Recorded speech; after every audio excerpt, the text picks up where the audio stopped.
Saudara pelaku usaha mikro kecil menengah atau UMKM di Banda Aceh mulai merasakan kesulitan untuk bertahan di tengah pandemi. Omset mereka mulai menurun dan kehilangan para pembeli. Pun demikian, peran pemerintah untuk memasarkan produk UMKM baik offline maupun online diharapkan mampu meningkatkan penjualan dan membuat penggerak UMKM terus bertahan.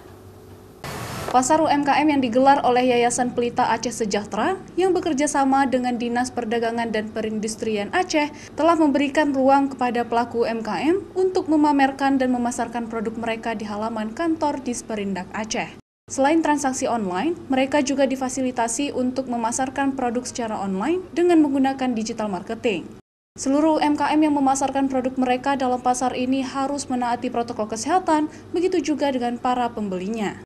Kebijakan pemerintah Aceh, baik Pak Gubernur, Pak Sekda maupun Indak sendiri yang menindaklanjutinya dengan memberi pojok ini dimanfaatkan semaksimal mungkin agar bisa membantu para IKM dan UKM dan pengusaha kecil.